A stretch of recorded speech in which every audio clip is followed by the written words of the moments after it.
বিজেপির যুব মোর্চার এক মণ্ডল সভাপতিকে ঘিরে দলের অন্দরে তীব্র ক্ষোভ এবং অসন্তোষ প্রকাশ্যে চলে এলো। নবনিযুক্ত সভাপতির বিরুদ্ধে অতীতে সিপিআইএম এর সঙ্গে যুক্ত থাকার পাশাপাশি একাধিক অসামাজিক কর্মকাণ্ডে জড়িত থাকার অভিযোগ তুলে বিক্ষোভে সামিল হলেন বিজেপির একাংশের যুবকর্মীরা। যদিও এই সমস্ত অভিযোগ সম্পূর্ণ ভিত্তিহীন বলে উড়িয়ে দিয়েছেন অভিযুক্ত নেতা। ঘটনার জেরে স্থানীয় বিজেপি সংগঠনের অন্দরে নতুন করে বিতর্ক তৈরি হয়েছে।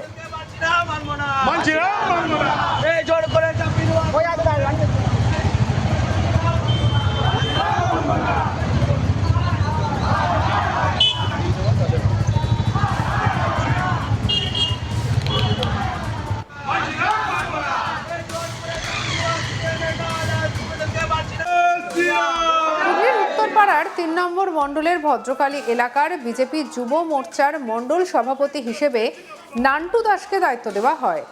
এই নিয়োগের বিরোধিতা করে শনিবার মণ্ডল কার্যালয়ের সামনে জড়ো হয়ে বিক্ষোভ দেখান যুব মোর্চার একদল কর্মী। পরে সেখান থেকে মিছিল করে তারা নান্টু দাসের বাড়ির সামনেও বিক্ষোভ প্রদর্শন করেন। বিক্ষোভকারীদের দাবি, এই নিয়োগ কোনোভাবেই তারা মেনে নেবেন না।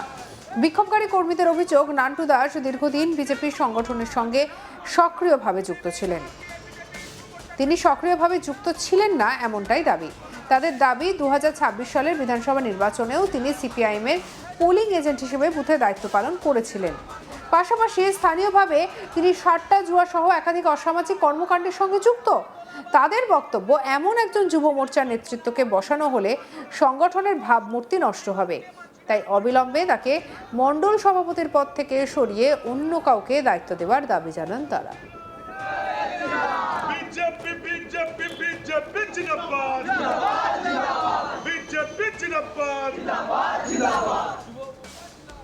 যুব মোর্চার কর্মী অক্ষয় বণিক বলেন, দীর্ঘদিন ধরে তারা দলের হয়ে আন্দোলন এবং সাংগঠনিক কাজ করে চলেছেন, কিন্তু নান্টু দাসকে কখনো বিজেপির পতাকা হাতে কোনো আন্দোলন বা কর্মসূচিতে দেখা যায়নি।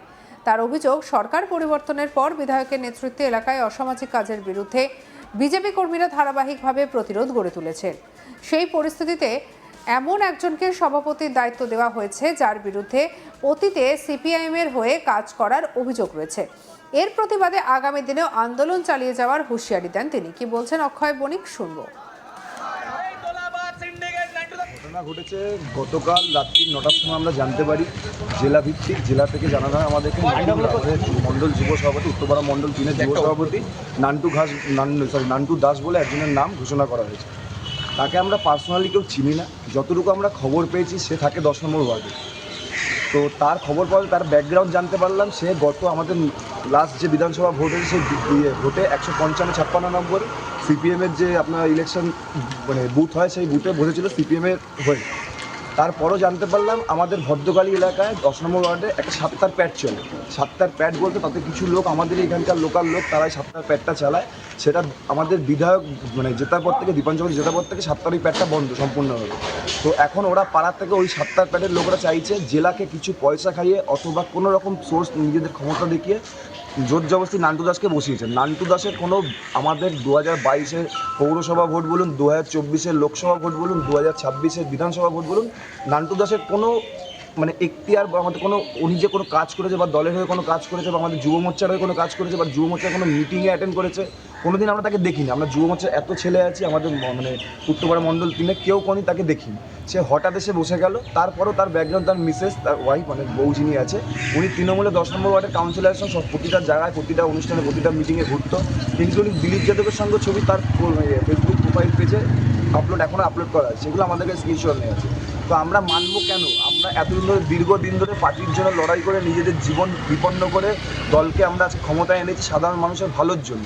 এরা যদি বিগত দিনে মণ্ডল আমাদের যুব মোর্চার সভাপতি হয়ে আসে, তো কী করবে? তোলাবাজি করবে, জুয়া সাত্তার আবার ঠেক চালাবে, সাত্তার প্যাডটা আবার চালু করবে।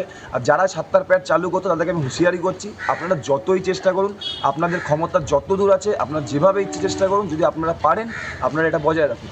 জেলা সভাপতিকে আমরা জ্বালিয়েছি। জেলা সভাপতি উনি বলছে আমার কোনো দায় নেই। আমাদের জেলা যে যুব মোর্চার যে সভাপতি আছে শুভ গরুই, ওনার উপর দায় দিয়ে দিচ্ছে। ওনাকে ফোন করছি, আমরা ফোন পাচ্ছি না। সকাল থেকে ফোন অফ ছিল, তারপর উনি ফোন খুলেছে। সেই কারণে মণ্ডল অফিসের সামনে বিক্ষোভ। সেই কারণে মণ্ডল অফিসার মণ্ডল সভাপতিকে আমরা জানিয়েছি। মণ্ডল সভাপতি বলছে সাংগঠনিক ডিসিশন, কিন্তু আমরা এই সাংগঠনিক ডিসিশনকে মানি না।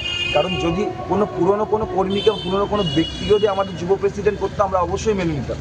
যাকে করা হয়েছে সাংগঠনিক দিক দিয়ে তাকে আমরা কোনো দিন দলের কাজে পাইনি, দলের জন্য কিছু পাইনি, কোনো কারণে পাইনি। তার জন্য আমরা তাকে মানবো না, আগেও মানিনি, এখনও মানবো না, আগামী দিনেও মানবো না। ঘটনা ঘটেছে গতকাল রাত্রি 9টার সময় আমরা জানতে পারি। জেলা ভিত্তিক, জেলা থেকে জানানো হয় আমাদেরকে। অন্যদিকে এক যুবকর্মী বিবেক চৌহান কি বলেছেন শুনবো। আজকে বিক্ষোভ হয়েছে যারা দীর্ঘদিন দিয়ে দল করছে, যারা দীর্ঘদিন দিয়ে কর্মী হয়ে বিজেপির জন্য কাজ করেছে, ওদেরকে কিছু দালালরা আমাদের বিজেপিতে এসে 4 তারিখের পর দালালি করে আমাদেরকে সরানোর চেষ্টা করেছে। আমরা যে যুব প্রেসিডেন্ট যাকে চাইছিলাম, ওকে না করাতে অন্যজন সুদখোর, জুয়াখোর নিজের মতো এরা করার জন্যে একজনকে করেছে, যাতে আমরা যুবর কোনো ছেলে জানি না, আমাদের মণ্ডলের কোনো কাকে করা হয়েছে, কাকে করা হয়েছে? নান্টু দাস বলে কে, ওইটা জানি না। কিছুদিন আগে একটা নিউজ দেখেছিলাম, কোনো একটা নিউজ চ্যানেলে দেখাচ্ছিল হিনমোটরে ভূত। মনে হচ্ছে ওই নিউজ চ্যানেলটা জানতো কোনো একটা ভূত, ঠিক আছে, হিনমোটরে ঢুকেছে, ওই ভূতটাকে আমাদের প্রেসিডেন্ট করা হয়েছে। আমরা ওদেরকে প্রেসিডেন্ট মানছি না, মানবো না। এই বিক্ষোভ আমাদের সবসময় থাকবে যতদিন না ওকে সরানো হয়। মানে আপনারা যুবর যিনি প্রেসিডেন্ট, যাকে প্রেসিডেন্ট করা হয়েছে তাকে মানছেন না? মানবো না। আমরা জানি না, কোনোদিন আমার সাথে দলের কোনোদিন পতাকা ধরিনি, কোনোদিন ব্যানার ধরিনি, ব্যানার লাগাইনি। 4 তারিখ আগে অবধি কোনোদিন ওকে দেখিনি। আচানক আমাকে বলবে যুব প্রেসিডেন্টও আছে, আমরা কি করে মানি ওকে? সেই কারণে বিক্ষোভ দেখাচ্ছেন? আমাদের বিক্ষোভ এই জন্য আছে, ও এই 26-এও সিপিএমের বুথে বসেছিল, ঠিক আছে, সিপিএমের দালাল হয়ে। বুথে এজেন্ট ছিল? হ্যাঁ, এজেন্ট ছিল, এজেন্ট ছিল। বিজেপির যুব মোর্চার মণ্ডল সভাপতি নান্টু দাস কি বলছেন শুনবো। দল আমাকে সিলেক্ট করেছে যুব সভাপতি হিসাবে, মোর্চার যুব সভাপতি হিসাবে। দল জানে যে আমি কাজ করতে পারবো, সেই জন্যই সিলেক্ট করেছে।